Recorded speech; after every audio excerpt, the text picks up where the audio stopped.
Wow. Never know how complicated a topic is going to be until I start sucking on one. And early into the research this week, I realized we needed our second two-part episode to properly suck the Freemasons. Today, we're going to focus more on the mainstream history of the group, the history that members say is the truth, the history and elements of Freemasonry, supported by mainstream authors and journalists. Then on Monday, we'll go a little further down the Freemason rabbit hole, look into some hardcore conspiracies, look a little more into their symbolism. You know, every once in a while, an episode really surprises me. And today, one of those episodes, I had zero interest in Freemasonry before I started the Timesuck podcast. And right now, kind of want to join a lodge. My wife last night was telling me to calm down. Why? Find out today on Timesuck. You're listening to Timesuck.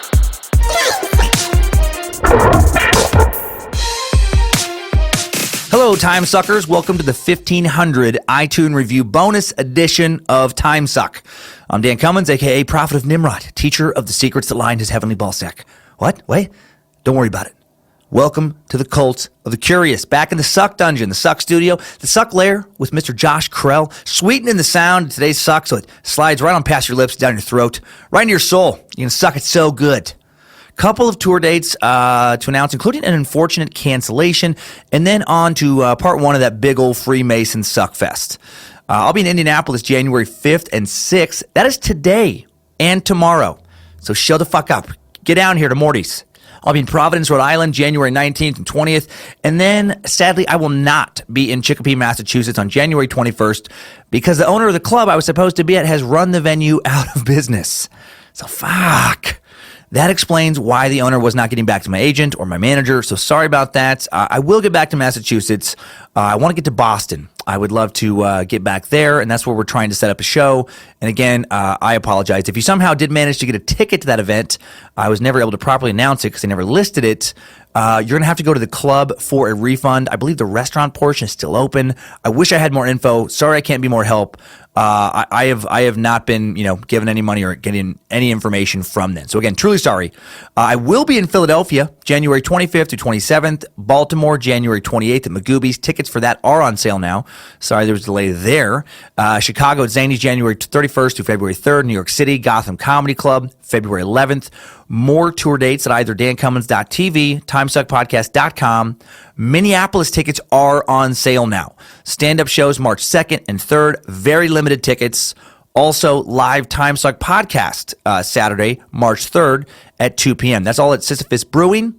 It is listed separately as Timesuck on their website for the podcast. So some people had trouble finding it. It's just right below me. You can see it listed as Timesuck. They used the original logo for their advertisement. One more thing before we jump into today's episode. You've heard me read ads for brands, like Lisa Mattress, Dollar Shave Club, Bombfell, RX Bars, Mack Weldon, and more. Amazing companies that I do truly believe in. These ads are great because they keep the show free. They keep the suck coming to you. They introduce listeners like you to new products and services that you're going to love. You get sweet discounts. It is a win for everybody. And I'm happy to have the help and expertise of Midroll Media to ensure that this show continues to have great advertisers. Very important to me. So if you're interested in advertising on Timesuck, here's how you do it. You go to midroll.com/Timesuck. You click contact to let the folks at Midroll know. They also represent other great shows like My Favorite Murder, What the Fuck with Mark Maron. So you can reach an array of engaged listeners when you go through Midroll. So that's midroll.com/Timesuck. And that's where you can find out how you can hear more about you, your company, and your awesome product right here on the Suck. So more announcements at the end of the show. Right now, time for some Freemasonry. So who the hell are the Freemasons? You ask the first 10 people you come across, and you're liable to get 10 different answers. My 11, soon-to-be 12-year-old son, Kyler, he asked me what I was doing the other night, and I told him I was researching the Freemasons, and he gave me a weird look, and he asked, pseudo-seriously, aren't they the Illuminati? And then I immediately choked him unconscious, took him to the basement, pressed a secret Freemason symbol in the foundation of my home, opened a hidden Illuminati door to the underworld where a lizard overlord was waiting. He had heard it too. He heard the call. We both knew it had to be done. My son had to be blood sacrificed to the Dark Lord. And so he was placed upon a Freemason altar. Chanting was done. A special little devil knife was used. Demons danced around in circles on some little pentagrams and whatnot. Lucifer, god of the Freemasons, was appeased, allowing me to continue in my quest for riches and power. So hail Lucifina, hail space lizards. No, obviously I did not sacrifice my son, but I did find it interesting that he had A, heard of the Freemasons, and B, thought they had something to do with the Illuminati. By the way, I learned last year that kids at his school talk about the Illuminati all the time. And if you look on the web, you can see that people in general spend a lot of time speculating about the Illuminati and the Freemason connection to the Illuminati. A lot of people think they're one and the same. More on that later. When I told my wife, she said something to the effect of, didn't they used to do a lot of bad stuff? And she is decidedly not a conspiracy theorist. Before this week, I thought the Freemasons were kind of just the equivalent of an Elks Lodge or like a VFW hall, just a place for old men to hang out and have beers and wear funny hats. I never thought they were some ancient and evil secret society. You know, just devil worshippers instigating bloody revolutions, manipulating the world's leaders, conspiring to take over our planet. You Google who are the Freemasons, and you come across a variety of videos and articles that mostly are pure just wackadoodleness, just superstitious insanity, like the modern equivalent of the medieval belief in witches and necromancers. So when a variety of timesuckers who happen to be Freemasons messaged me that they'd help if needed, that they would answer some questions about Freemasonry, I took them up on their offer. And you know what? I had a short window to get this one done this week, and they were kind enough to shoot me some responses real quick. So let's start today's suck with these questions, get a general feel for what it means to be a member of their society as laid out by a few of their own and a few of our own. Big thanks to these two Freemasons who wish to remain anonymous. You know, it is a society of secrets. Thanks to all the other Freemasons who reached out to help, who I wasn't able to follow up with just due to, normal time constraints. So I asked the same question to each timesucker, so I'll just kind of go through the responses side by side. My first question was simply, why did you become a Freemason? Well, Timesucker Mason 1 responded, I became a Mason because of the curiosity. I was willing to take the leap and see what it is all about. Number 2 said, I love knowledge. Like everyone in the cult of the curious, the fact that Freemasonry is deemed a secret society made me very interested in joining and learning things that I felt like I was missing out on. Once you get in, there are so many little groups you can join, and each one of them has its own little nugget of knowledge. Well, I get both of these answers. The more I've been researching the Freemasons, the more interested I am in joining someday to see what it's really all about. Maybe when I'm a little less busy, a little less hectic, I can check it out. My next question was, how did you hear about the Freemasons? And Timesucker Mason 1 responded, how could you not hear about the Freemasons? There is always a lodge in most, if not all, cities, and you see the infamous square and compass insignia prominently shown right there on the building. The fraternity's marketing has been great ever since George Washington, I've heard of him, walked around in Masonic regalia back in 1776. The picture of him at the cornerstone ceremony is iconic, and there is a picture of it in somewhere in every lodge that I have been to, which is probably about 40-ish by now. I also have a recent rise, or have seen a recent rise as a result of National Treasure movies and the Dan Brown novels, but nothing beats the tried and true method of word of mouth. You see gentlemen with rings adorning the square and compass, emblems on their cars, and copious amounts of apparel. I know some brothers that only wear clothing that have the square and compass on it, which is a little too much for my taste, although I do have an emblem, a fancy ring that I wear to a lodge, countless lapel pins from other lodges, and a crew shirt that I wear on occasion. It's not as soft as muskrat labia, but it serves its purpose. One of the prominent dependent Masonic bodies are the Shriners, which own and operate the Shriners Hospital for Children, which we do get a lot of good press from there. Yeah, I love the Shriners. We even had some Shriners in tiny little old Riggins, Idaho when I was a kid. According to the Idaho Freemasons website, little old Grangeville, Idaho, just 45 minutes from Riggins, roughly 3,000 people. Little town just barely big enough to have a small hospital for me to be born in years ago, has a Freemason lodge, or at least used to. Timesucker Mason 2 said, I'm a 4th generation Freemason on my mother's side, so my first introduction to Masons Was at my great-grandfather's funeral as a child. All right. Question 3. How often do you get to meet with other Freemasons at a Freemason lodge? Mason 1 responded, every night in every state, there is a couple of lodges meeting, whether it is to induct a new candidate or the monthly stated meeting. I personally go to a lodge once, maybe twice a week, depending on my work schedule. Mason 2 said, a lot less frequently now that I'm father of 2 very small and very needy children. Each individual lodge has 2 meetings a month, unless, of course, the lodge is lacking in member participation. In that case, make it once a month. These meetings are called stated communications. Lodges will also have special nights where members are promoted to the next level or degree. These are called communications. Even if you are a member of one lodge, you can go to any meeting or degree at any other lodge, so you can be as busy as you want. It's also very easy to pack on the pounds because every meeting begins with dinner, like in the dinner part. And I like to twice a month. It doesn't seem like an insane commitment. Okay, that's cool. 4th question, what is the purpose of all the secrets? Right? Timesucker Mason 1 responded, the purpose of the secrets is trust. I had a conversation with a very prominent brother, and he put it like this. If you can't trust a man to keep something secret as small as a handshake or a couple random syllables that make a code word, he has no integrity and cannot be trusted with anything. That actually makes a lot of sense to me. You know, some dipshit, I think I said dipship. I don't know what a dipship is, but it doesn't sound like a fun ride. Some dipshit, you know, if he can't keep a handshake a secret, I mean, you can't trust him with other secrets.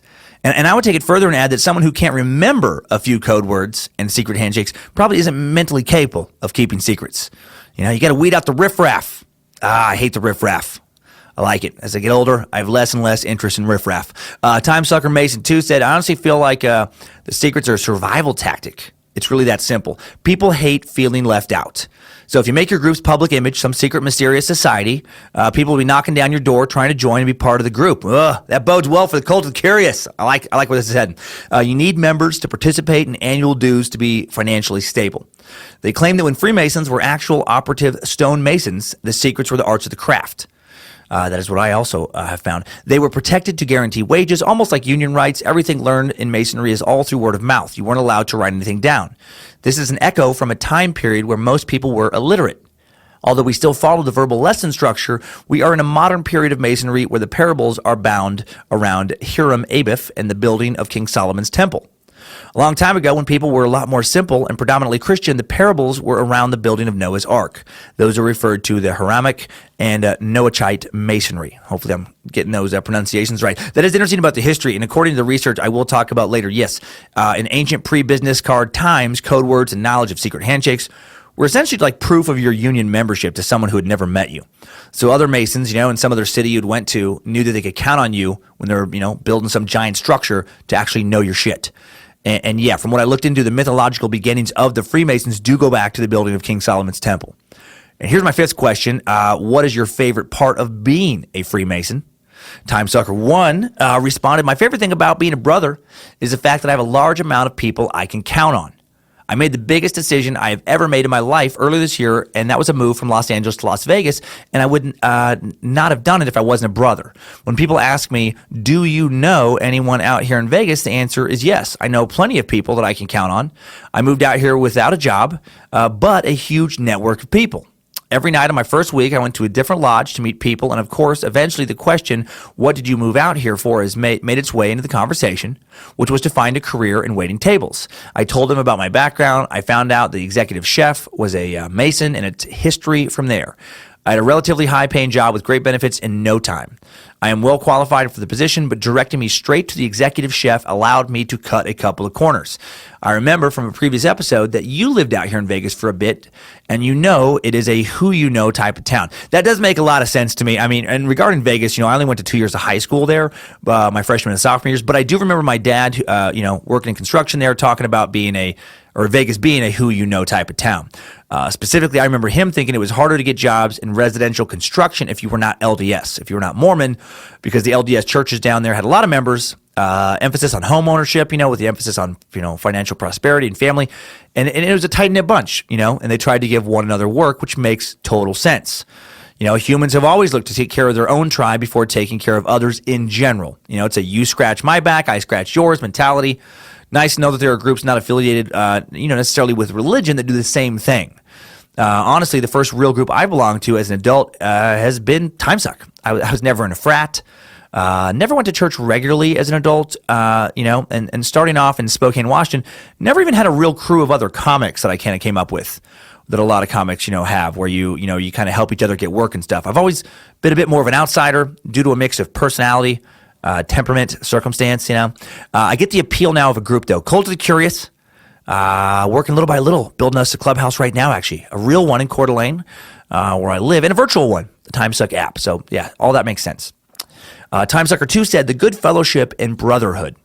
It doesn't matter what your station is in life, your politics, your religious beliefs, financial lane, or any other superfluous nonsense that we use to categorize members of society.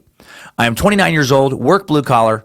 I'm literally tattooed from my jawline down to my feet, and I have formed honest friendships with conservative multimillionaires in their 80s and even World War II and Vietnam veterans. In everyday life, we have absolutely nothing in common and would barely exchange passing glances. But since our first interaction let us know that we were brothers, we had common ground. The ability to form bonds as powerful as some of the ones I have made through the Freemasons is something I'm extremely grateful for. Don't get me wrong, though. The vetting process isn't always completely effective, and sometimes assholes and idiots can slip through the cracks. After you meet them, you're left scratching your head and wondering how the hell they even got in. Man, damn assholes, man. Always slipping through the cracks, right? Always sneaking in there. I do love the concept of people from different ages and different races, socioeconomic backgrounds, being able to come together in brotherhood. And by the way, on the brotherhood thing, if you think it's messed up that only dudes can be Freemasons, at least traditional Freemasons, you might be surprised to hear that I disagree. I'm all for it. When it comes to private groups, I think you should be able to put up any boundaries you want. I think that's part of living in a free society. I did a show a while back in New Jersey, and there were a group of women at the show in an organization called Mocha Moms. An organization, by the way, I was so ignorant to, I actually thought there were people who loved coffee at first, like chocolate and espresso, because I love mochas. And so I was like, oh, cool. There's some ladies that enjoy tasty mocha. No. Everyone in the group was A, a mom, and B, a woman of color. No white women allowed, and no men of any color. Now, is that sexist and racist? Well, it depends on why they're meeting, I think. If they're meeting to talk about how to destroy the lives of men and destroy the lives of white women, if they're meeting specifically to talk about how much they hate white people, and especially men, especially white men, then yes, it's a super racist group, super sexist. I still think they should be allowed to do that because I don't want to infringe on their freedoms because of my kind of libertarian views.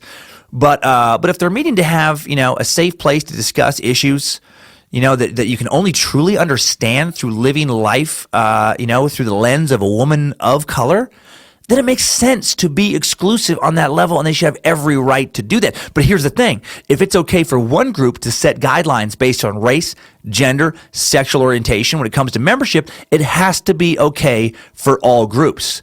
It cannot be cool for women of color to meet in private, but not cool for men of only white color. People might not like it, but that is fair. That is logical. Now, if the white dudes are inherently racist for having a white dude only group, then I guess the black women have to be racist too, right? See how that works? This is an area where I think we fuck up a lot in society. I think we think emotionally and not logically. What's good for one is somehow not okay for the other. Okay. Oh, well, this is enough of me, I guess, of pontificating on the notions of actual fairness. I just wanted to give some explanation to why I have no problem with the Freemasons not letting women join. Women can form their own club and have historically formed kind of parallel groups to the Masons. Or maybe it's one big sales pitch I'm doing, or you can join the Cult of the Curious. My club is for everyone except for disruptive assholes. You can be man, woman, black, white, orange, whatever. You just cannot be a disruptive asshole. You can even be an asshole. See, I'm even letting the assholes in. Just be a quiet asshole. Not needlessly giving the rest of us a bunch of stress. Okay. So next question: how would I join if I wanted to be a member? Timesucker 1 responded: just type your city and Freemason lodges in your city. And for example, I typed in your city and Masonic Lodge, and I came up with the Kootenai Lodge number 24, AF and AM. Give them a call. It is most likely the personal number of the secretary of the lodge, which is usually an old grizzled guy that would be happy to invite you to their next meeting to dine, get to know the brethren. Cool. You know what? I did look up the Kootenai Lodge. Unfortunately, it is moved. pseudo-closed, I guess. It was merged with the Hayden Lodge, so damn it. The next response probably explains why this happened. Timesucker 2 said, over the years, you had to be invited by a Mason that knew you to be able to petition for membership. But due to dwindling membership throughout the years, the policy has changed. The simple policy is, to be one, ask one. It's as easy as going on the internet, finding a lodge close to where you live, going there on a standard meeting night, and introducing yourself. Sit down, have dinner with the guys, tell them you're interested in joining. They will give you a petition to fill out, collect a small fee for a background check. After the petition has been approved and you pass the background check, they have a vote during the meeting. If the vote is yes, then they contact you to set up a night for your initiation. I like it. Man, damn dwindling membership. That lodge close to me probably is closed because of that. Good news, though, is, maybe they're so desperate, now I can join. I got my own club. Hail Nimrod. Final question that I posed to the two Freemasons was, why do you think there are conspiracies about Freemasons? And Mason 1 responded, because 14 presidents are Masons, including one of my favorite Timesuck episodes, Teddy motherfucking Roosevelt. Although my all-time favorite episode is Chikatilo.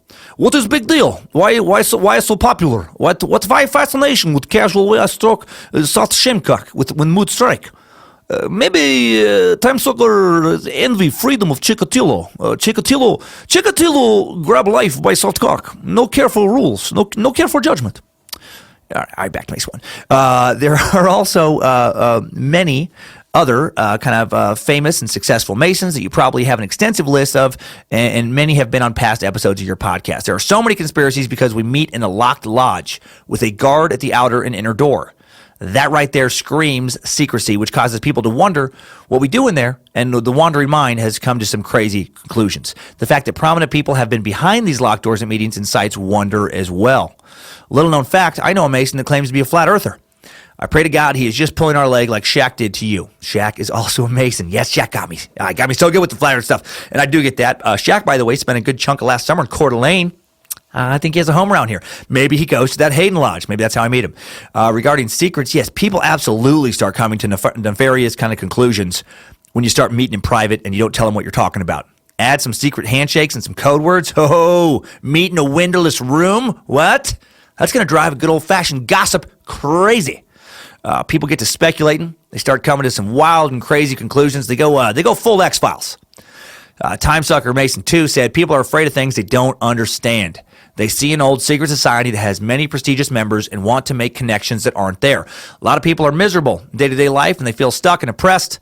It's not necessarily by their own design, just the way life works out sometimes. It makes their lives easier having someone or something to vilify and blame for all their misfortunes in life. God, I feel like you're inside of my head right now. These are the exact thoughts I have. The best explanation for people's fear of Freemasonry that I know is of Plato's allegory of the cave. Yes, people are afraid of things they don't understand. I could not agree more. I think most of the fear around at least 90% of the conspiracies out there can be summed up with fear of what people don't understand. Right? They're poisonous with the chemtrails. Or you don't understand how condensation works. You don't understand that a plane kicking out hot, humid air from its engines into the very, very cold air 30,000 feet above sea level forms condensation crystals, leaving those big white streaks across the frozen sky. So, condensation trails are either a natural side effect of jet engines in the sky or the work of a secret group of evil leaders, poisoning and sterilizing a population that somehow keeps living longer and longer and longer, and also keeps having kids later and later into life. So, one of those two logical possibilities. Now, those are the only questions I asked to both members, but by the time I wrote the email to the second Freemason, I thought of two additional questions. I've heard that there is no central governing body for Freemasons. Who gets to decide what the rules are for each Freemason lodge? How do you get into a lodge in a different state if the rules are different? Are there universal handshakes, code words, etc., that gain you access to every lodge? Yeah, I guess I asked a kind of a little compound question there. He responded with, each state has its own Grand Lodge, which has Masonic jurisdictions. Once a Master Mason, gets you a dues card. If the dues card is valid, you can go into any lodge around the world that you prefer. I have been to lodges in Vegas, San Diego, San Francisco, Los Angeles, New Orleans, Miami. The handshakes and code words are universal. So I asked, has anyone ever spilled all of the Freemason secrets online? And if that happens, do you have to update all your codes, handshakes, etc.? Because that's what I was thinking. It's like, why don't someone just put the codes out there? And I love this answer. He says, yes, and I've seen the words and handshakes around, but thanks to the idiots of the internet, it is diluted and people don't know the difference between what's legit and what's not. Sorry, I can't tell you which YouTube videos are legit or not. Damn it. I wanted to know the handshakes and the codes. Actually, maybe I don't. I love secret stuff, you know? Honestly, now that I'm thinking about all this Freemason stuff, I want to come up with some secret handshakes, maybe some secret code words for being a space lizard. It sounds fun. Finally, Timesucker Mason 1 did volunteer some additional info, and here it is. He says, I know this is unsolicited, but here are a few fun facts and common misconceptions. Fun facts. The oldest reference to Freemasons is the Regius poem, printed in 1390. In North America alone, Freemasons donate $1.5 million a day to different charities and causes. There are roughly 4 million Masons worldwide. Freemasonry and its offshoots fund the following: scholarships, child language disorder clinics, free dental work, children's hospitals, cardiac research, cancer research, reptilian overlord assimilation, and many other worthy causes. That was good. Common misconceptions. Freemasonry is a giant secret superpower built on world domination. Well, in the United States alone, Freemasonry is broke up on an individual state-by-state level. This is to assure that no group gets too much power or influence. And then Freemasonry is satanic. Well, Freemasonry is designed to be non-religious. The only time religion ever comes up is on your application so that you can swear your oath to keep the secrets of Freemasonry. You can do it with a hand on the book of your faith, which I think is cool. And then religion is never supposed to come up again. If you are an atheist or agnostic like myself, then you just have to use the Bible for symbolism. Love it. A group where people of all faiths, even those with no faith, can hang out, be brothers. And they leave their polarizing thoughts on religion at the door. I think that's cool. Muslims, Christians, atheists, agnostics, others all sharing ideas of friendship. Then he adds, you have to write a goat when you join. That comes from a book that came out in the 1800s. There is no goat, just a bunch of fat old white men watching you be paraded around while blindfolded. And then finally, Freemasons are a front for the Illuminati. And then he says, we are a front for the reptilian overlords. I fucking knew it. Deep down, I knew that these Freemasons were lizard overlords. God damn it. Damn you, Lucifina, and your reptilian servants. All right. So that is what I heard from some of our very own. Now time from what I found through my research. As far as research, a research source, by the way, the best one I found by far this week was the book Freemasons for Dummies by Christopher Hodap. And I feel like a lot of people are opposed to this series of books because of the title. Some people don't want to buy a book that implies that they're dumb concerning that topic. I love those books. And before I found this one, I'd forgotten all about the For Dummies series for years. I bet I hadn't even thought about a Dummies book in 15 years. 15 years ago, I used to buy Dummies books all the time.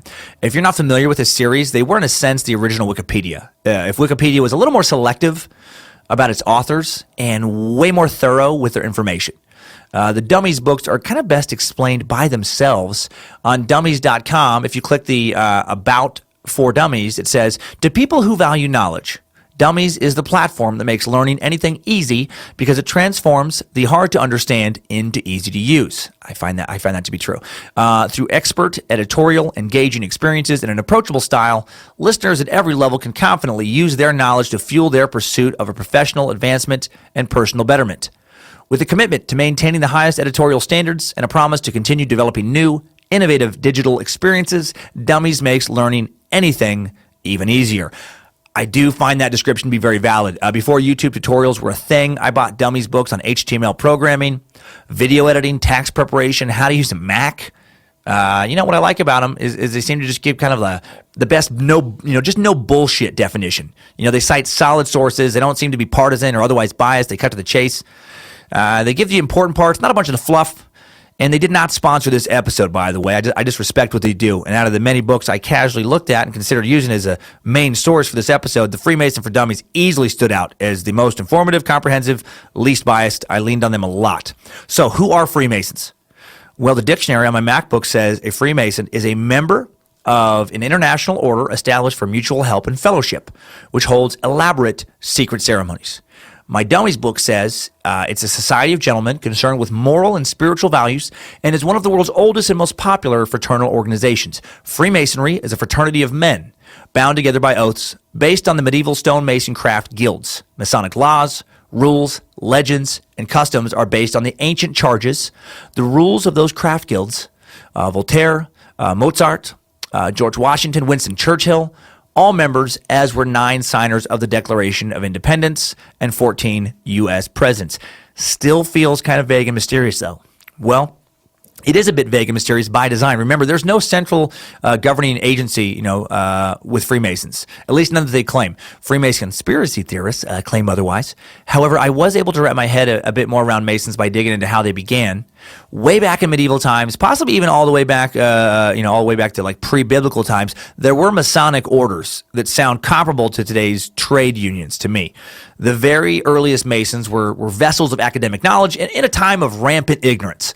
In ancient times, knowledge was doled out only to a small minority of royals, nobility, members of wealthy families who supported their rule, the scholars who taught all these people. Rulers, generally have always understood that knowledge is power, and ancient rulers were not about to go setting up a public school system so that, peasants could figure out that they were for sure being horrifically exploited. Knowledge was a valuable thing, still is, but, it was harder to access historically, and it was something to be guarded. If you were the best blacksmith in town, your family isn't going to starve come winter.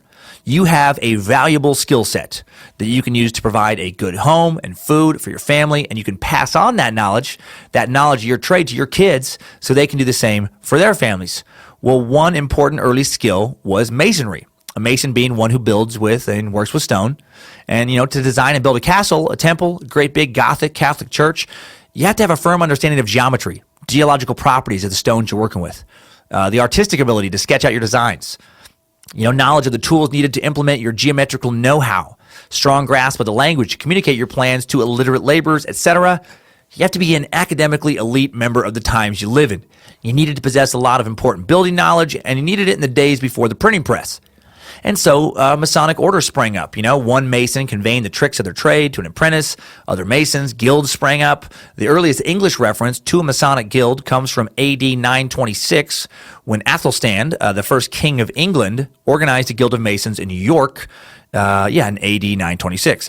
And it was in the interest of these Masons and their guilds to guard their secrets. If everyone knew how to build a stone arch, everyone knew how to construct a castle wall that would last for centuries. If it were easy, Masons wouldn't be able to command the high wages they did. The knowledge wouldn't have the same value. Think about it this way. Diamonds. Diamonds are valuable in part because of their rarity. Not easy to find a flawless 5-carat diamond. Takes a lot of mining. Takes some luck to find a flawless 5-carat diamond, which is why a diamond that size and with excellent purity costs around $500,000. Well, what if you somehow found a magic recipe where you could sprinkle a few household ingredients into a little hole you've dug in your backyard? Just throw in a little baking soda, a little bit of apple cider vinegar, some paprika, a couple shakes of sea salt, maybe a few spoonfuls of lard. I don't know, maybe take a dump in it. I don't know. You find a recipe, and then you cover the hole back up with dirt. You go to sleep, and then you dig it up the next morning. Bam! Handful 5-carat diamonds. Now, would you post that recipe on Facebook and share it with the world? Or would you carefully guard that knowledge, only share it with a select few? Well, if you chose to post it on Facebook, congratulations, you're a dummy. You're a well-intentioned idiot doomed to be poor forever. If you post the knowledge, dum-dum, then the diamond loses its value as soon as it's mass-produced. It's no longer special if everyone can do it. Suddenly, no one's diamonds are worth anything.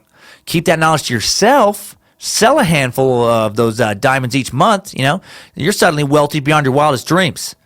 And there's probably a much greater chance you'll also be killed by someone trying to take your diamond money. So there is that negative angle. But, overall, very positive. The early Masons, well, they knew the real value of their knowledge, and they knew that its real value was its rarity. Keep it in the guild, right? Keep it in the guild, homeboy. When the king needs a new castle, the pope wants a new cathedral, they're going to pay you some serious kizash. Why did I just say that? I'd written down money, and I went with kizash. Like, suddenly, my brain just slipped into a wormhole, and it popped back out just for like one word in 1991. But they're going to pay you some serious money because you aren't one of 1,000, Masonic guilds they can go to get the job done. I mean, again, like another kind of comparison. Imagine if your town or city had only one general contractor, just one. The only dude who knew how to build a home in the whole town. It would be literally a case of you hire that guy or you don't get a home built. Do you think he might charge, I don't know, a wee bit more than a guy who is one of 1,000 contractors? Yeah, you bet your ass he charged more. Unless he's a complete moron. Supply and demand, backbone of capitalism. Why have secret handshakes and code words? Well, because, as one of our Timesucker Masons explained earlier, they didn't have business cards back then. Masons, just like every other tradesman, sometimes travel for work, and if he created symbols and codes, one Mason could prove to another in a city he just relocated to that he knew how to get the work done without having to build a fucking gargoyle or something, to show like, ta-da, I can do it. The secrets were for one Mason to let another know that he possessed sacred building knowledge. And some of that early building knowledge, by the way, is still somewhat secret today. In some ancient architecture cases, we still don't know exactly how early builders knew how to create the architectural wonders that they did. They were that good, and they guarded their secrets that tightly. These early Masons, when you're talking about the history of Freemasons, are known as operative Masons, the Masons who actually built shit, the ones who actually worked with stones. And their mythical origin does go at least as far back as King Solomon's Temple, the greatest and most magnificent monument to man's faith in God built during the biblical era. Now, the temple rumored to hold the Ark of the Covenant, which held the actual tablets God gave to Moses that contained the Ten Commandments. The Wailing Wall in modern Jerusalem is alleged by some to be the only remaining evidence of this ancient structure. And I say alleged and mythological here, not to be dismissive of religious beliefs, but only to be true to documented evidence. Archaeologists still have not found definitive, for sure proof of King Solomon's temple. It's just not sitting over there in Jerusalem out in the open like an Egyptian pyramid or a Roman temple for everyone to kind of see and be like, yep, for sure, there it is. And operative Masons existed in various guilds for God knows how long before historians kept track of them. When did they get organized into some sort of order that resembles the Freemasons of today? Nobody knows for sure because, the history that the group has kept to themselves, there is a little bit of secrecy there. There's conspiracy. There is, again, lack of, proper written documentation in ancient times. And we will dig into the conspiracy of how long they've been around and what they've been up to, again, more in part 2 on Monday. The oldest document regarding Freemason rituals, as one of our Timesuckers claimed, is the Regius manuscript, the Regius poem, also called the Halliwell manuscript. It's a long poem of 794 verses, intended to determine in full detail the duties and obligations of stonecutters and masons, layers to the craft of geometry. It is considered the oldest of the 100 or so ancient old charges or ancient regulations for the governance of masonry in Britain. And it bears no date, but its turn of phrases and its content suggests that it was written by one or even several, scholars or clerks a few years before the establishment of the Anglican Church of England in 1534 as a counter-argument to a statute of 1425 which outlawed the annual congregations and confederacies of Masons. The fact that it is written in rhyming verse also makes its kind of manuscript unique. The context, the grammar, and style of writing indicates that the Regius manuscript was written in Shropshire, and it is consistent with the abandonment of the Norman customs of the court of England. This connection that it was 1361 that King Edward III decided to abandon his ancestors' Norman language as the official one. So there's all this, blah, blah, blah. There's all this historical evidence that points towards this date, even though it didn't have an official date. And in 1390, the young French king Charles VI was showing his first signs of dementia. In England, the reigning king was Richard II. And the two countries were still at war with each other in dispute of continental land possessions. England itself was subjected to political rivalries that would soon cause the sovereign to be deposed and imprisoned. And the document, originally thought to be written around 1390, recent historical studies have dated it in the first quarter of the 15th century. It was mentioned in 1670 in the inventory of John Thayer. It was shelved in the Royal Library of King George II, who donated it in 1757 to the British Museum, forming the beginnings of the British Library. So again, a lot of history around this document. Let's just kind of get into a couple examples of it. Here's how it goes, and I will not read nowhere near all the verses because it's painfully boring, but it goes like, anyone who will look can find written in old books this story of great lords and ladies.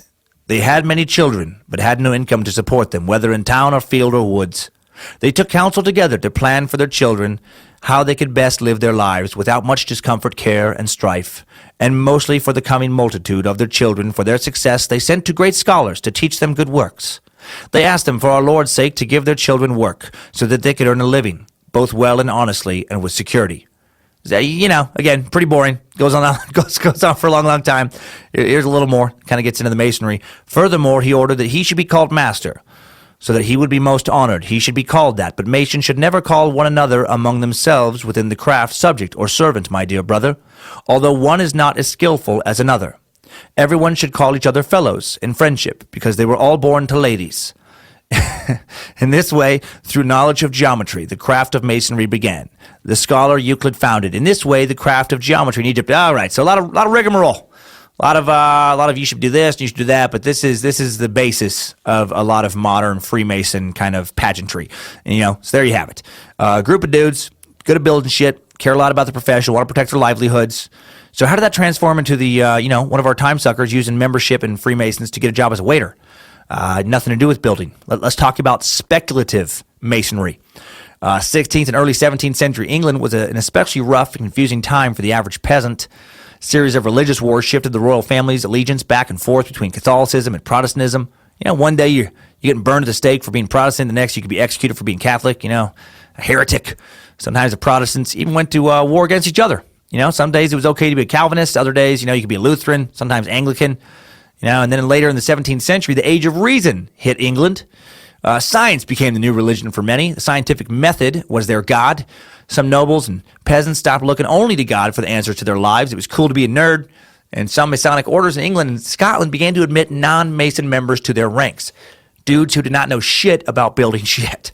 In 1660, the Royal Society of London had its first meeting. In 1663, it would be known as the Royal Society of London for Improving Natural Knowledge. The group was fully supported, revered by King Charles II. Many of its members were early Freemasons, such as Robert Moray, Elias Ashmold, Dr. Jean Desagouliers, Sir Christopher Wren. And these crazy-ass looking wig-wearing motherfuckers drank tea, and they discussed the important intellectual matters of the day. And they didn't just answer the most questions, with some form of, because God said so. And that pissed a lot of religious people of the day the hell off. And they started to be looked at as possible devil worshippers, right? Sometimes, historically, that really is all it would take. It was just as simple as, do you believe that the Bible has every answer to every important question you have in life? No? Then you are a devil worshipper. What? No. I don't believe in the devil. I'm definitely not a devil worshipper, which is exactly what a devil worshipper would say. You either believe in the Bible or you worship the devil. Those are the options. You're with us or you're against us. For Jesus or for Satan. Make your choice. I choose not to participate. This is very intense. Exactly what the devil wants you to say. Walking away from the light and walking into the darkness. And if you think I'm picking on Christianity right now, I am not. It's just the history that relates to the speculation about today's topic. Historically, it is what it is. A lot of Christians have seen the world's souls as falling into one of two and only two categories. Those who worship the one true Christian God and will rejoice in heaven and listen to, harps or smooth jazz, or maybe a little Michael motherfucking McDonald. So many promises never should be spoken. Now I know what loving you costs. Now I know what talking divorce. And we weren't even married on my own. Okay, that's all I got. Suck it, suckers. That was a little taste of heaven for you. Yep, that's how it sounds up there. That was pure angel music right there. I went way too high at the start of that, by the way, and I got trapped, and I couldn't go higher. So there was the people going to heaven, and then there was the people who, whether they realized or not, were on the devil's team, and they were going to burn in hell in a lake of fire forever. There was no third destination, and that's why some conspiracy theorists argued that Christopher Wren and other Masons were Satanists, which is especially ironic for Wren, considering he designed a total of 53 London churches, including the majestic St. Paul's Cathedral in London, which I've been in, is just a awe-inspiring building. So the satanic origin rumors really are odd, considering that the main employer of Masons were Christians. Catholics especially built a lot of cathedrals using Masons, and all that early building is why the symbol for the Masons is a square and a set of compasses, the tools of an architect. The symbolism of architecture was important to Masons because of the origins of their group, and because the architect on a medieval cathedral project was a true intellectual. We kind of mentioned that earlier. He possessed specialized knowledge few others had. He had to know about mathematics, geometry, physics, art, literature, had to communicate well, verbally passing along plans to those literate workmen. He had to be well-versed in the Bible, had to be have a lot of religious knowledge, because much of the decoration that was carved in the stone and designed in the stained glass windows in cathedrals was meant to tell biblical stories to an illiterate population. And then, in 1666, a significant event happened in the history of the Freemasons. The Great Fire of 1666 destroyed much of London. 666, the devil's number. The Masons harnessed the power of the Dark Lord. They were able to conjure the very flames of hell to burn the city down and rebuild it in their own nefarious image, full of buildings with little Mason symbols hidden throughout them, transform these buildings into hell portals. So the Dark Lord and his minions could occasionally transport themselves to the surface of the earth, and you know, they could eat fish and chips sometimes, because the Dark Lord loves his fish and chips, and so does Lucifina. She loves a good plate of bangers and mash with crispy peas and that sweet onion gravy. And the Dark Lord's Freemason plans are working. Keep pretending it's not real while demons slowly take over London. It's been a very slow takeover for some reason. It's been over 350 years since the fire, and London still doesn't seem to be a hotbed of demonic activity, but whatever. It's going to happen. It's almost as if it's all a bunch of wackadoodle nonsense. But anyways, after the fire, the Masons, such as Christopher Wren, rebuilt the city. Lots of masoning going on all of a sudden. So much masoning. And the demand for all of the rebuilding, combined with the Age of Reason, really fueled membership in the Masons. Early lodges are springing up all over town. It was, it was a real sausage fest in that town. A lot of dudes hanging out with other dudes, having drinks, talking about dude shit. In the late 17th, beginnings of the 18th century, more important Masonic history happens. Masonic lodges at this time are meeting in coffee houses or ale houses, generally named after the places where they would meet. And then in February 1717, the Rummer and Grapes, the Crown, the Apple Tree, the Goose and Gridiron Lodges all gathered at the Apple Tree Tavern in Charles Street in Covent Garden area of London to discuss who exactly had the dumbest fucking group name. And the Goose and Gridiron won in a landslide. We have the silliest name. No, the groups met to discuss the future of Masonry in England. 3 lodges were made up of mostly operative Masons with a few accepted gentleman members. Some gentlemen. But the Rummer and Grapes, that was almost entirely a gentleman's lodge with a handful of noblemen thrown in. You know, they had a solid gentleman to nobleman ratio. That fella, he has the soft hand. He's a gentleman. He has a gentle hands, and over there, with the man with the slightly larger hands, he's noble. I don't know why I went to hand size there. They wanted some rules and regulations. They wanted to gather a big group every year for a celebratory feast. They wanted to see to it that Masonry increased its membership. The one thing they did not want was for the Freemasons to become just another eating, drinking, and carousing club, like many such clubs popping up all over London. Clubs like the Beefsteak Club,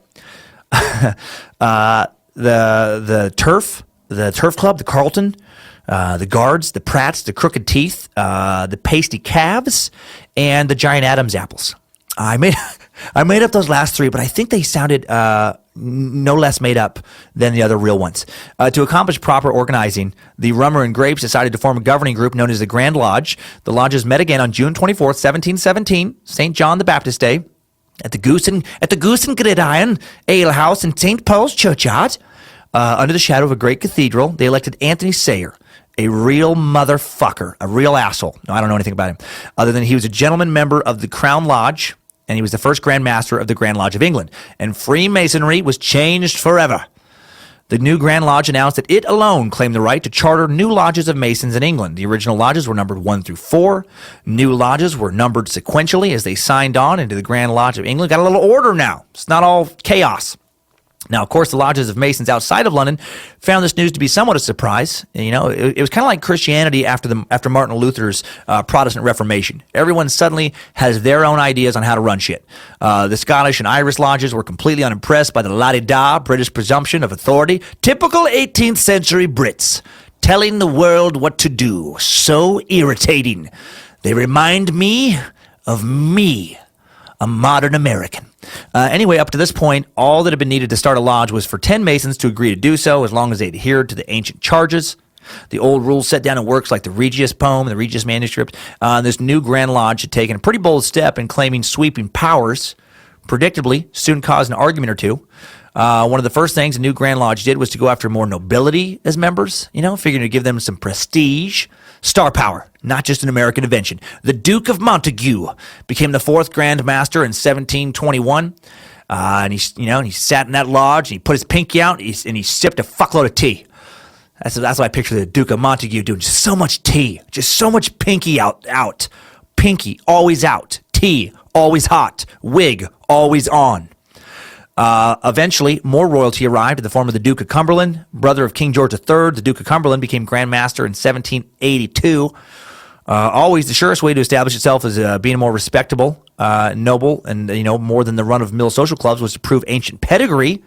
So Freemasonry was no longer for stonemasons, but it was still connected by a legendary trail back to those early Masonic lodges, charted by old King Athelstan back in 10th century York. Its mythical origins went back to King Solomon and even before him. Early Masons made sure to make this ancient connection prominent. So, creating symbolism based on the ancient Masons, gives a group a little more pop than its rivals. So while the ancient link to Masons is somewhat real, it also feels very manufactured, in the 18th century, just made up kind of for show. Although Masons won't reveal their secrets, I highly, highly doubt that any ancient stoneworking or mystical knowledge has ever been revealed in the little Freemason lodge, for example, of Grangeville, Idaho.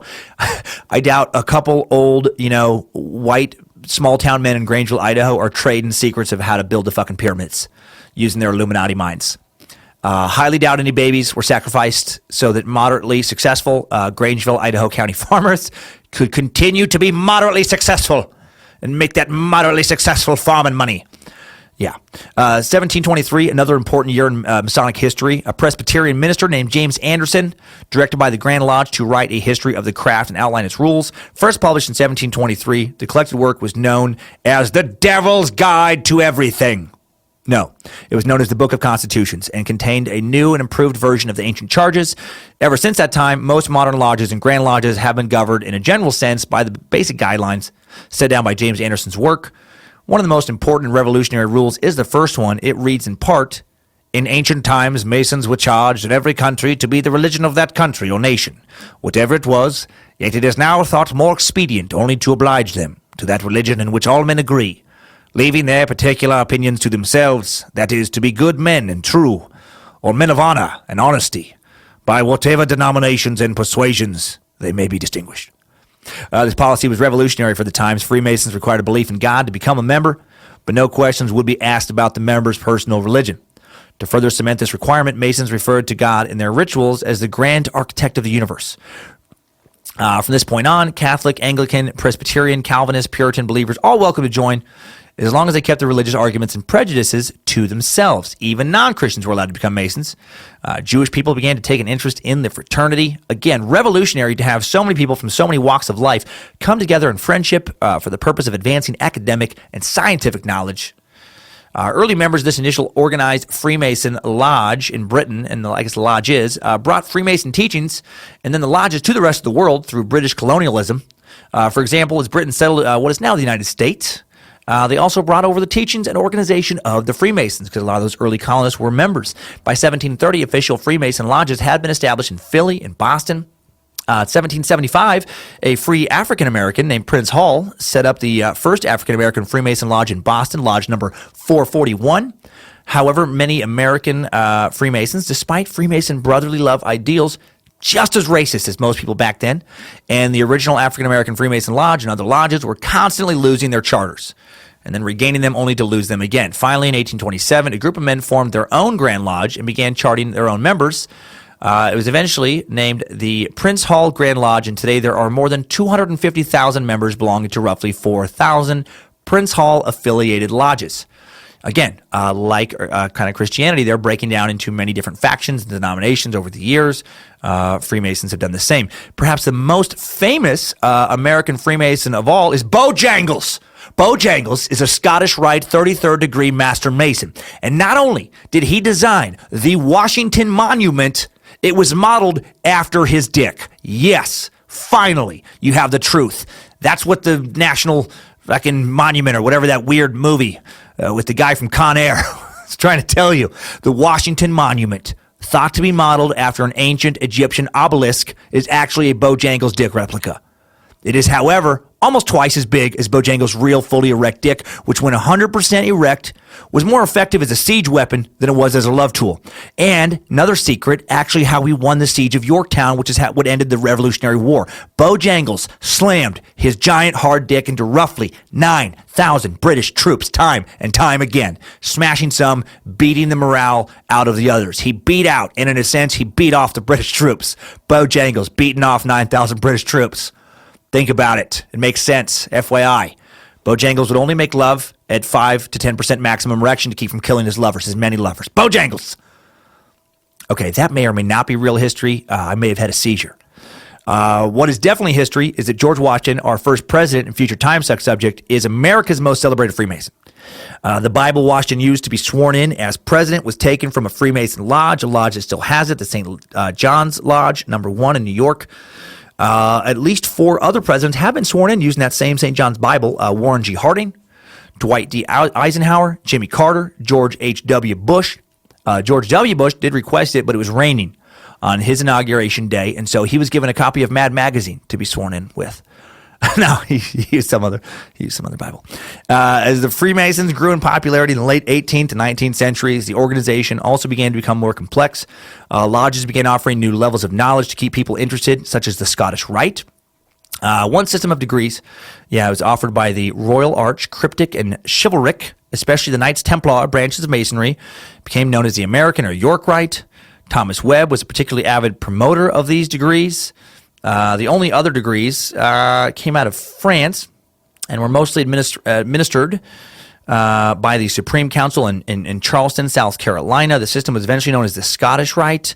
The spread of the York Rite dominated the northern states, whereas the Scottish Rite had its greatest early success in the southern states. So just, they're just adding kind of levels and things to learn to kind of keep membership increasing. And just because it was, something fun to do. Americans, despite, breaking away from England, still loved the British pomp and circumstance on some level. They wanted some pageantry. They wanted me to have some cool titles. It reminds me of running for Sergeant of Arms, class Sergeant of Arms in high school. Did I have any real idea what the job of Sergeant of Arms was? No idea. It just sounded cooler than being secretary. I wanted to be Sergeant of Arms. I did not want to be class secretary. Getting a cool title is fun, Even though I came up with it, I'm excited to be a space lizard because it sounds cool. I almost do a mental trick on myself, like I'm going to be surprised what space lizards are able to do, even though I'm trying to come up with what space lizards are able to do. My brain just there's this fucking cool knowledge out there for the space lizards. The York and Scottish Rite degrees, were packed full of all kinds of extra pageantry. Each degree told a new symbolic story, had its own dramatic presentation, conferred an impressive title on the candidate. Each degree taught a morality lesson, brought biblical and other legendary stories to life. With the Mason at the center of the ceremony, he's the VIP. It was emotionally exciting. It was a form of frontier theater for a lot of pioneers out west who probably, were fucking bored. They're entertainment stars. It's not like they're going to go to the movies. No, so they get to have a Mason ceremony. But then in 1826, some East Coast Freemasons brought some seriously bad press into the group that has remained forever. In the little town of Batavia, a disgruntled Mason named William Morgan announced his intention to write a book exposing all the secrets of the Freemasons. Several local Masons decided that Morgan was something of a scoundrel, and by exposing the rituals of the lodge, he was breaking Masonic vows. So they abducted him, they kidnapped him, they carried him off to Fort Niagara on Lake Ontario along the Canadian border, and then the conspirators claimed they paid Morgan $500, gave him a horse, pointed him north, and told him to never come back. I highly doubt that happened. Highly doubt they just gave some dude they hated $500, which is a lot of money back then, and sent him on his way. That makes no sense. Guessing they probably killed him, and there would be speculation that they just fucking threw him in the lake. Whatever happened, Morgan was never seen again. 26 men were indicted in connection with his disappearance. Only 6 were ever tried, none on murder charges. And then it was discovered that the prosecutor and many of the jurors were Freemasons, and the trial resulted in very lenient sentences. Dun, dun, dun! The trial became national news. The public believed that Masons had killed Morgan according to Masonic ritual and then cheated justice by receiving short sentences from their Masonic friends who controlled the courts and the government, including, the governor and Freemason DeWitt Clinton. Man, the Clintons, always up to something. The DeWitt Clinton is probably the grandfather of both Bill and Hillary. Probably has something to do with satanic molestation. Pizzagate. The drama sold a lot of newspapers, despite rumors of other crimes in years since. This 1826 incident remains the only authentic case in history of Freemasons seriously accused of murdering a member who broke their vows. And so what if they did? I think it says more about those particular members than it does, or maybe that particular lodge than it does about the international organization as a whole. Well, the public of 1826 disagreed with me, and hysteria broke out when Morgan's book, Masonic Secrets Revealed, was published after his disappearance and or death. 100 anti-Masonry meetings were held in New York in 1827 alone. On St. John's Day, 3,000 protesters marched to the Freemason Lodge in Batavia, attacking the Masons inside, looting the building. No demons or dead bodies or satanic goats were discovered. Anti-Masonic political parties were then formed in 1831. The Anti-Masonic Party became the first third-party movement in the U.S., with the former Freemason, William Wirt, running for president, carrying the state of Vermont and an 8% of the national vote. The Anti-Masonic Party elected governors to Pennsylvania and Vermont. The platform was simple. Freemasons were anti-Christian and thus anti-American and must be expelled from our country at all costs. Masonic membership dropped 60% nationwide in a single year. Well, then to prevent anti-Masons from spying on meetings caused more ruckus, a little more trouble for the lodges, more rituals are created for members to make it even harder to get in, make it harder for people to fake their way into the upper levels. The group became more secretive than ever. And then with attendance in Freemason lodges low, but interest in joining fraternal organizations high, other groups kind of started to come in and take their place. Groups like the Oddfellows, a.k.a. the IOOF, the International Order of Oddfellows. What is an Oddfellow, you might think, as I did? Well, according to their website, an Oddfellow bases his thoughts and actions on healthy philosophical principles. He believes that life is a commitment to improve and elevate the character of humanity through service and example.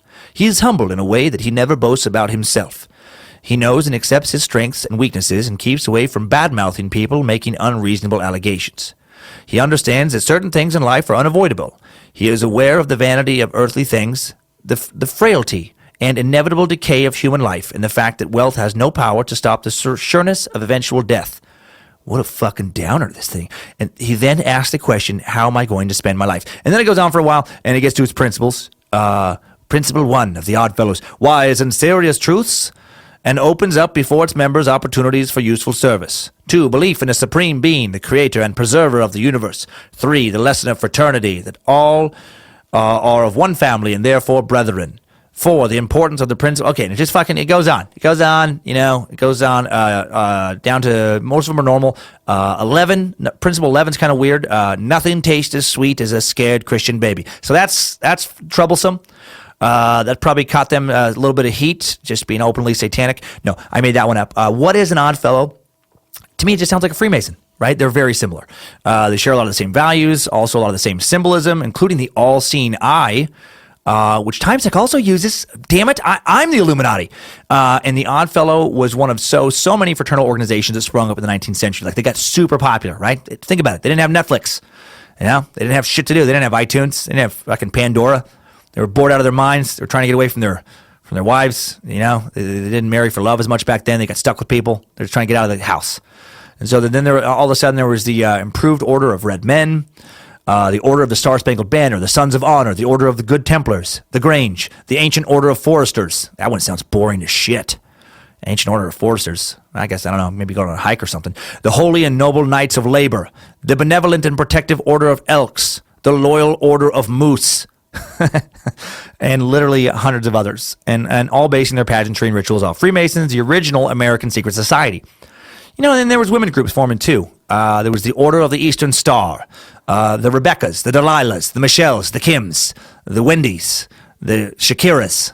No, there was just other Rebeccas. But there was those things were getting going too. And because the Catholic Church, forbade Catholics to join these orders, they came up with an equivalent, to keep their people happy. They came up with the Knights of Columbus.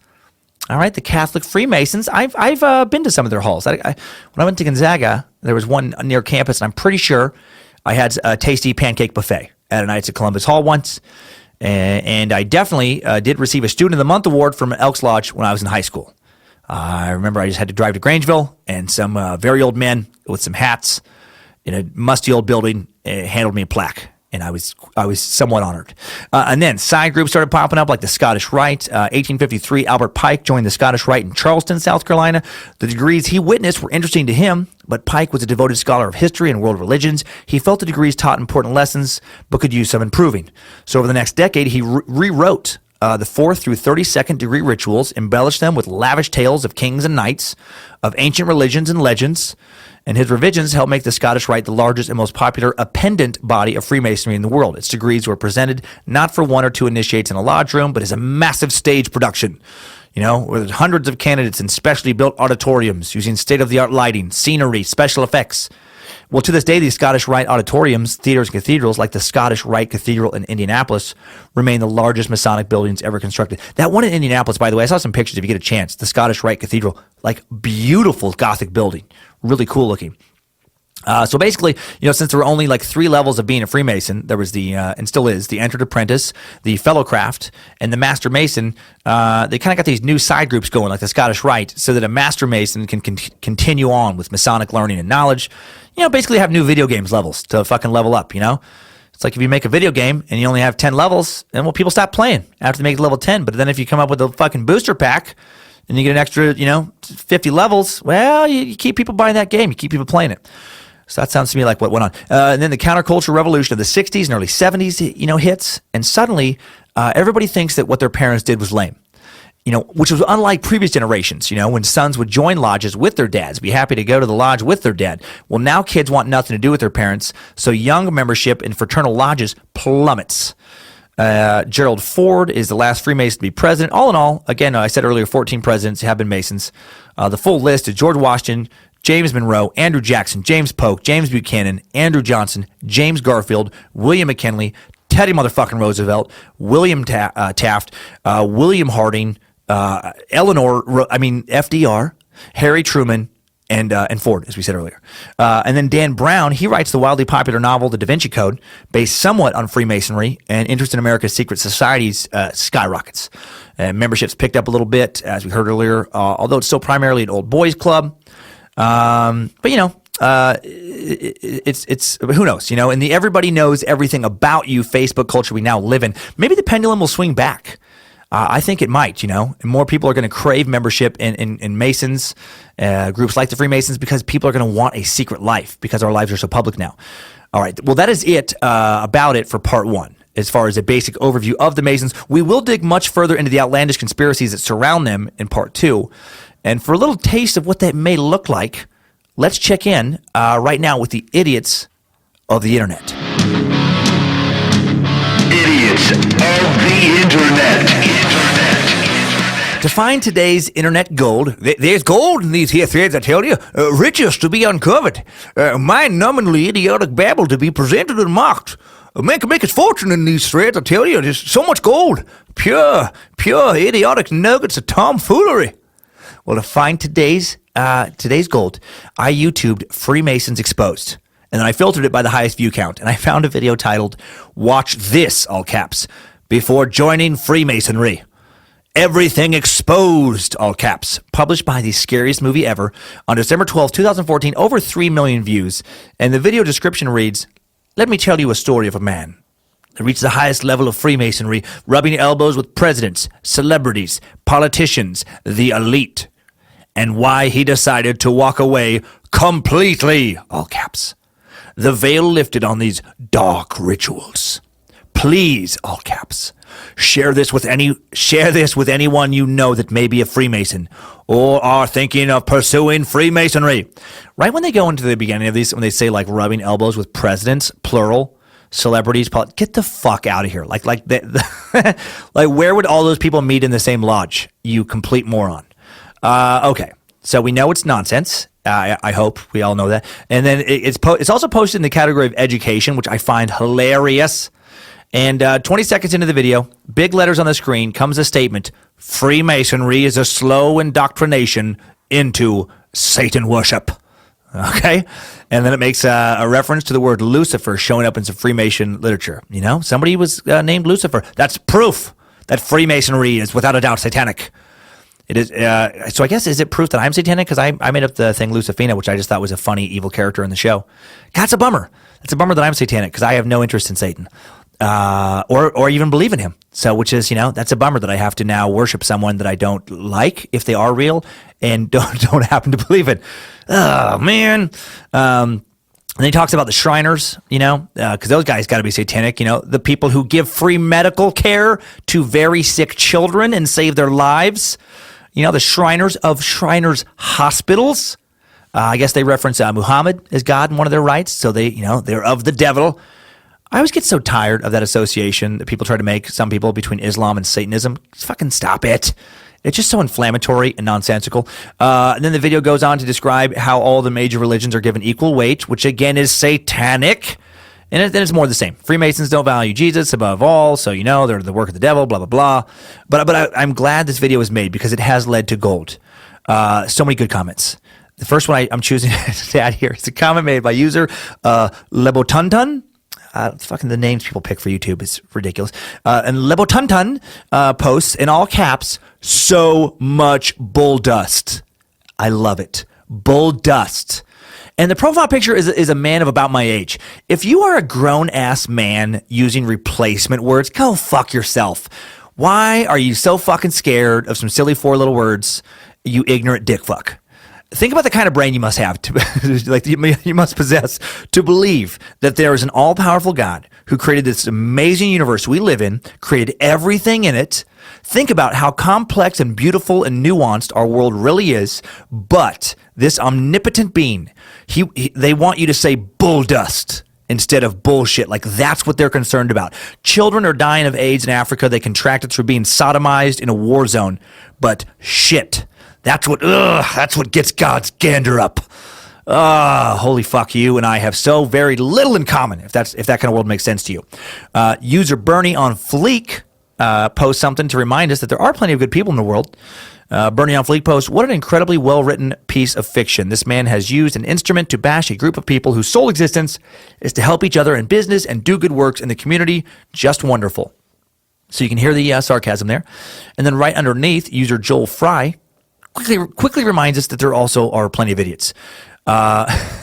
This is funny to be on so many levels, this post. User Joel Fry says, "From Jesus for him, I say fuck all Masons, the devil and all entertainment and big pharma.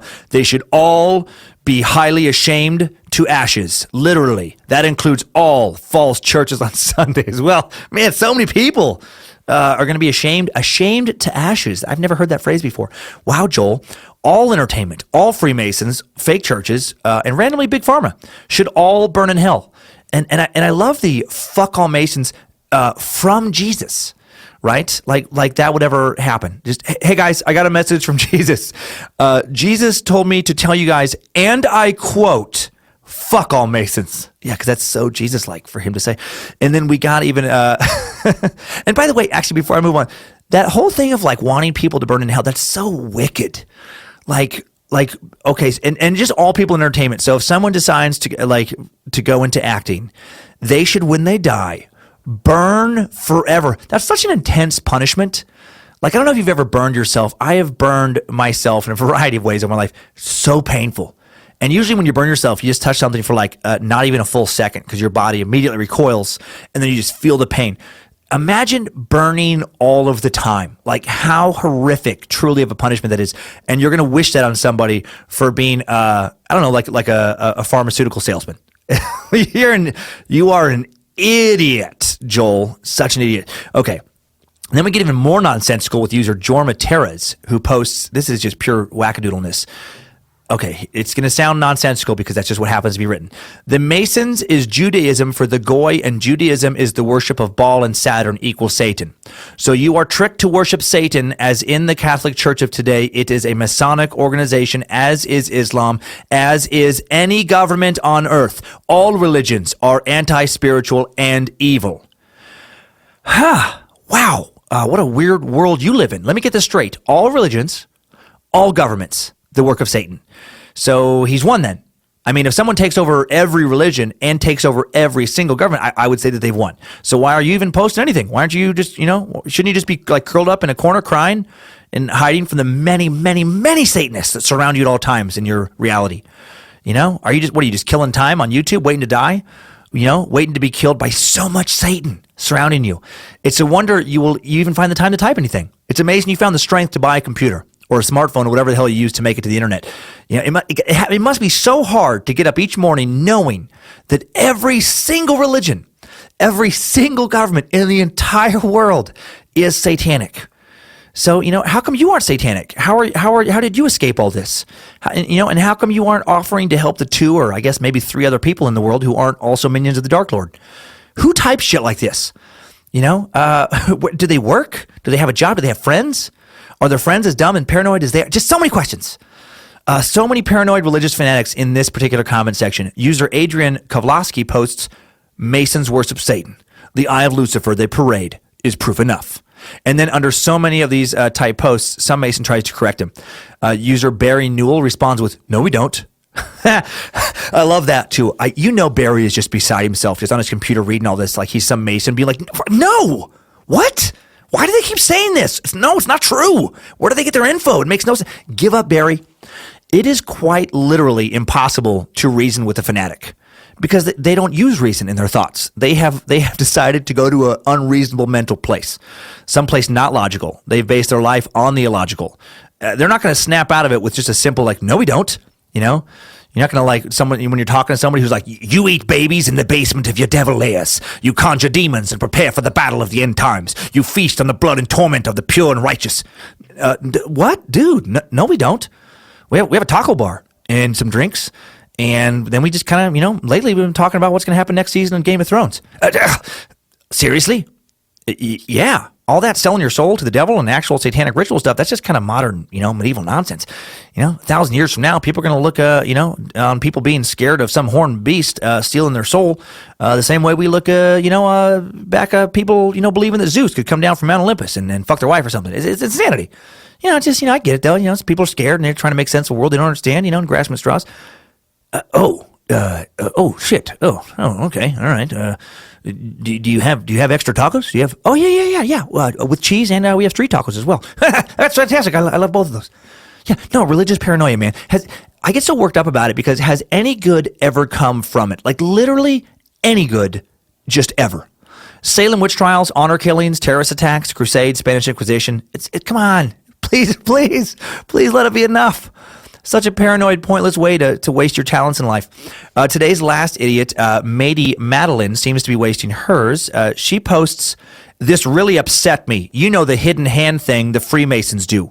Well, yeah, I was watching this quote-unquote Christian music video, Worn by 10th Avenue North, and the guy was doing the same thing with his hand in his jacket. I'm not saying all Christians are bad, but I'm just going to say not everyone is who they say they are.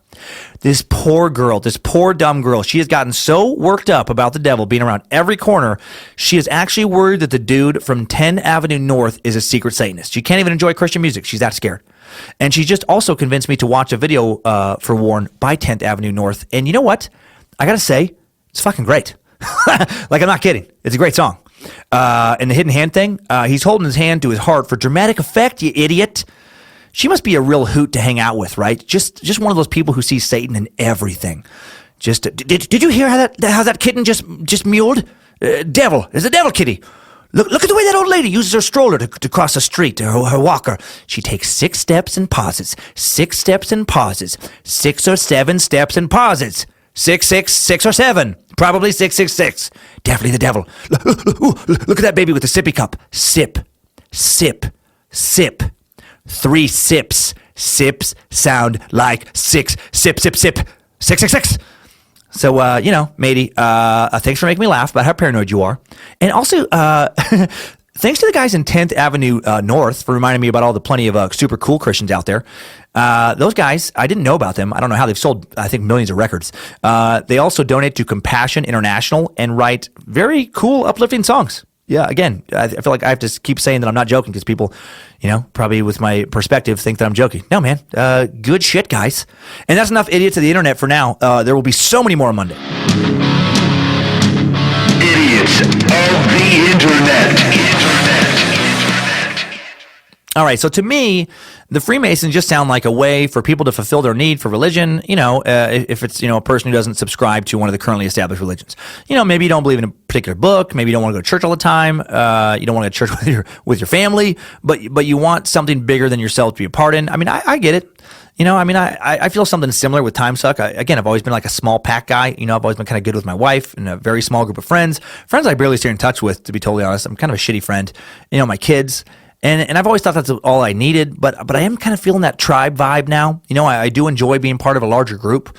The Timesuckers. I'll never want to be around people all the time. I'm too introverted for that. I need my alone time. At least I think I do.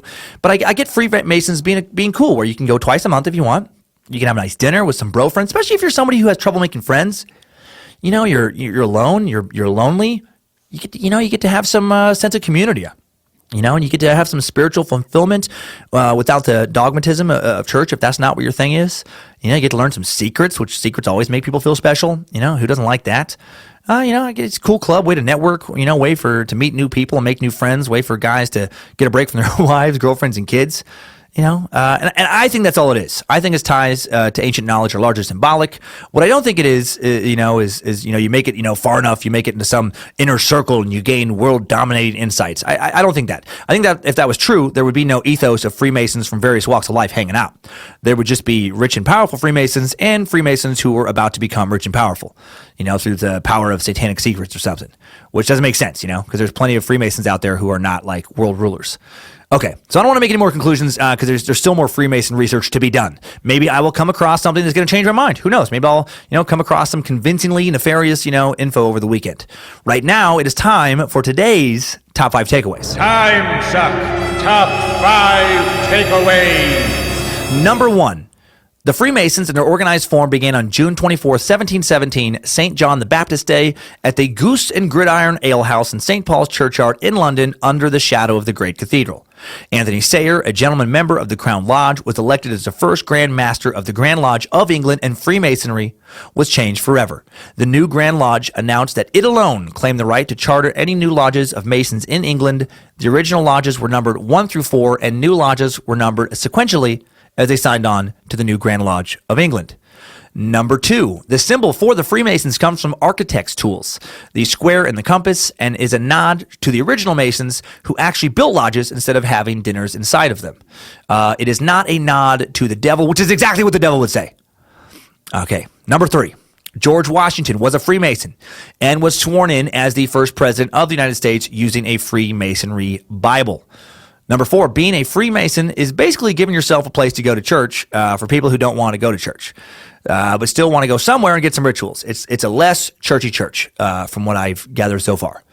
Number 5, new info. Let's talk about the cornerstone ceremony. That's what a lot of people know about Masons. Because of their heritage as builders of cathedrals and other public structures, the Freemasons have historically performed a special ceremony at the laying of cornerstones for new buildings upon request. In modern times, these events are barely noticed by the public, but in previous centuries, the laying of a cornerstone for a new building was a very big festive celebration. In the case of the courthouse, city hall, or other major government building, parades were often held, speeches were given. Freemasons would symbolically lay the cornerstone. My God. The Freemasons built all types of structures, left their symbols for other Masons to notice and admire their work. So, if you have some Freemason markings in one of your buildings, and a building you live in, especially in the cornerstone, or, for that matter, I guess any stone, congrats. You're probably living in a big-ass architecturally significant building, and you might be stupid rich. Timesuck top 5 takeaways. All right, part 1 is done. More Freemasonry, the deep tracks, coming your way on Monday. Couple reminders before we get to the Timesucker updates for today. First one is February 24th, Coeur d'Alene, Idaho, beautiful Idaho, the first Space Lizard event, meeting at the Suck Dungeon. Are you curious? I hope so. Let's hang. Let's have fun. For the details on how to score an invitation, follow at Secret Space Lizards on Instagram. Our very own event coordinator, Harmony Velicamp, will be announcing how to win this Friday, January 5th, right after this week's Bonus Suck episode. Gonna be fun. If you don't already, listen to Timesuck on the Timesuck app, show notes, podcast player, and more. Starting in February, it's going to be the place where you'll be able to download and listen to The Secret Suck. $5 a month, we'll get you The Secret Suck each week, a new stand-up album of mine that you can only get through signing up for The Secret Suck, and exclusive merch access, the ability to vote on Monday topics, 20% discount on non-lizard merch. I have 2 new albums of previously unrecorded material coming out the next month. One called Maybe I'm the Problem, currently set to debut on Pandora, January 24th. I'll have more details on that soon. I'll have a link where even non-premium Pandora users can listen to the album's tracks in order. And I have another album, a new one called Feel the Heat, that you can only get by signing up for a premium membership. And you'll get to, you'll be able to do that through Patreon here soon. I'll get that set up and then I'll let you know. And if enough of you sign up and become Space Lizards, I'll be able to continue to add more features to the app. Build the community of the cult of the curious. Let's get our own secret society going. The Timesuck store, other than stickers, which I got to get some new ones designed, is currently completely restocked. hoodies, hats, t-shirts, and more, all at TimesuckPodcast.com. Special thanks to Timesuckers Ken Wymore, Victor Cisneros, Nia Batchelor, Mike Cooper, Elliot Borders, Will Butler, others for suggesting today's topic. Thanks to everyone who voted for it on Instagram at Timesuck Podcast. Thanks to Sydney Shives for killing it on social media, Harmony Velicamp for all her kick-ass positive energy, amazing ladies. Thanks to Josh Krell for his continual help, and thanks to all of you who write in, listen, spread the word, buy merch, come to shows, click the Amazon link on TimesuckPodcast.com, and support the show while you shop. Thanks to all of you who spread the word, to your friends and family who rate and review the show everywhere you listen and build up the suck and make this show possible. Your word of mouth, your ratings, your reviews, that is what makes this show possible. That's what keeps it going. This Monday, part 2 of the Freemasons. So much more to suck. What is their relationship, if any, to the Knights Templar? What are the best, juiciest secrets out there about the Freemasons? How did they get started? Why do they use the symbols they do? So much more to suck. And right now, let's suck on some Timesucker updates. Updates? Get your Timesucker updates. Okay, first, of course, because it's me, a pronunciation correction. Oh, mushmouth strikes again. This is from Timesucker and Cool Hombre, Hannah Hudgens. She says, Dear Master Sucker, I have to say, I admire the shit out of you for the ability to take constructive criticism, especially when it comes to pronunciation. I've actually started to respond more positively to criticism because of your podcast. I have a Bachelor of Arts in Music with an emphasis in classical voice, so I feel that gives me enough standing to address this pronunciation issue. In the Einstein Timesuck, you pronounced Mozart incorrectly. I swear I'm not being picky and asking for the perfect German pronunciation. The Z is pronounced TS. No crazy German accent or anything. It's just common practice in America to say Mozart. And you know what? I thank you for sending that in, Hannah, because earlier in this episode, Mozart came up and I hit it the right way. So, and she says also, I'm loving the suck. It's great to learn about interesting topics from someone with a sense of humor. I was a big fan of your stand-up before the suck, and now I'm proud to be in the cult of the curious. Stay curious, Hannah. Thank you, Hannah. I love the Stay Curious sign-off, by the way. I forgot about that one. And yes, and again, just thank you for the Mozart correction. I was getting at that good old America pronunciation. America. Mozart. I hate criticism, actually, or I have historically, but I am getting a lot better about it, and I'm consciously trying to be a good example of taking it, because I do feel that not enough of our public leaders and just people in our culture do the same. And, instead of apologizing or just saying, just whoops, made a mistake, shit happens, I feel like so many people just double down on their original lie just to avoid, I don't know, I guess looking weak. It's just such a horrible, needless trait that is not productive towards creating an atmosphere for the positive exchange of ideas, for growth, for learning. There's no shame in making mistakes, man. No one's perfect. And if you don't think, you do make mistakes, well, congratulations. You're an asshole, and your friends can't stand you. Speaking of taking criticism, I don't always take it well. I don't take it well when it's unfounded. And that's this next update. The second one, this has really cracked me up. It comes from someone who may be a former Timesucker now. I'm not sure. I'll leave his last name out, actually, when I read this. I'll just say it's a Timesucker by the name of Thomas, who wrote in with, I started listening to this podcast because I like your comedy, and I think the premise of the podcast is a good one. Time sucks at things you're interested in. Awesome. To be honest, I binged most of the early episodes until I caught up. I was that into your podcast. Notice the past tense. I was. However, your subject matter has drifted into the realm of macabre a little too much lately.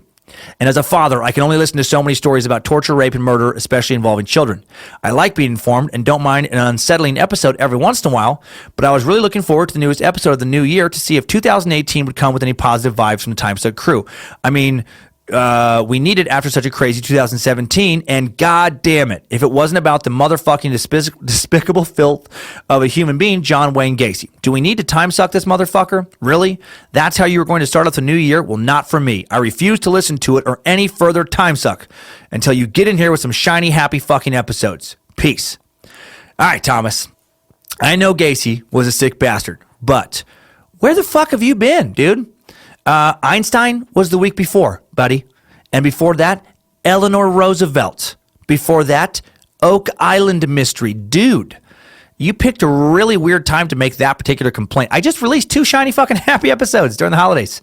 Right before Gacy, man. Eleanor Roosevelt and Einstein, both shiny happy. And the one before that might not have been shiny or happy, but it certainly was not dark and murderous.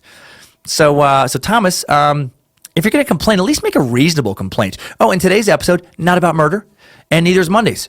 5 out of 6, once we get to Monday, of the most recent episodes will not be murderous. So, complain away, but do it about something legitimate. I just felt like that was like a weird knee-jerk reaction you had to Gacy.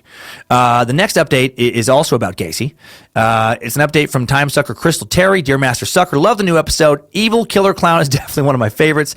I heard you mention Pennywise was based off John Wayne Gacy, and I didn't know that. However, I do know that Twisty the Clown from American Horror Story is based on Gacy, so just thought I'd share that. That's right. I forgot about that, and yes, I did see that season of American Horror Story, and that clown was fucking creepy and so intense. And I have no doubt that makes total sense that Gacy was also the inspiration there. Really, I guess the inspiration behind several of the scariest clowns in TV and film history of the scariest clowns, makes sense after researching him. Totally scary dude. This update from Jake Rawls, a time sucker, and I love this, and a big fan of Nunn Bush Shoes. Do you remember Nunn Bush Shoes? That was the shoe company I made so much fun of last week in the John Wayne Gacy episode. It was a shoe company he worked for, and I ruthlessly mocked it, and I said that, the dude who wears a Nunn Bush shoe is a dude who has no interest in ever making a vagina wet again. Well, Jake has a great sense of humor, and he writes, Dan, I can't believe I'm contacting you about something this stupid, but Nunn Bush shoes are actually pretty all right. I have a pair with some built-in gel inserts, which are great for a job where I have to dress business casual, but need to do a lot of walking through an industrial facility. I guess since you attacked me, I have to attack you back, but I'm having a hard time building up righteous indignation over shoes. So, fuck you, I guess? Hail Nimrod, Jake. I love you, Jake. Oh, that is funny, man. Sorry, buddy. Sounds like you have some seriously dope-ass kicks, my friend. I mean, those built-in gel inserts, those sound super sexy. I'm pretty sure a few lady suckers fainted when they heard about your hot business casual look in an industrial facility. Because everyone knows that's where you meet all the sexy mamas, man, strutting the fuck around in an industrial facility in some Nunn Bush gel insert shoes. But seriously, I tease again. Thank you for the message. That really cracked me up when I read that. And I'm going to end on some positivity from Timesucker Joey Bamunk. He says, hello, Master Suckafuck. I just wanted to throw a quick thank you your way. Thank you for this podcast and your comedy in general. My older brother Mike and I have had a roller coaster of a relationship. When I was a kid, he was struggling with diagnosed depression and ADHD. He also had a temper, and I think I also share, but he had a lot of things wrong, and no one seemed to know how to help him. So after he got rid of his awful girlfriend, who for a while turned him into a different person, but somehow I idolized him the entire time. I dressed like him. A lot of the mistakes I made were made impersonating him. But after he met his now wife, he was my brother again. I saw him smile and get help. He and I always bonded over sci-fi and comedy. Now with me in my early 20s and he in his early 30s, we found a new bond over the suck. Fuck yes. Hail Nimrod. I too struggle with the things he did as a kid, but I had help. So I want to thank you for being his. Creators like you keep my brother. And without that, I wouldn't have my fiance, my own place, or the self-confidence I have now. So thank you so much. I apologize for the length of this. Don't apologize. But I've thought about writing in since I began listening. Thank you, and Hail Nimrod. Well, you know what? Thank you, Joey. Thank you, man. Hail Nimrod to you. The love is reciprocated, man. I really feel it from you guys. I give you something to talk about with your fam, your friends, your bro in this case. And then when you send these messages, you send that mojo back my way. And then I try to put it into the next show. And even if I'm a little sleep deprived, it boosts me up.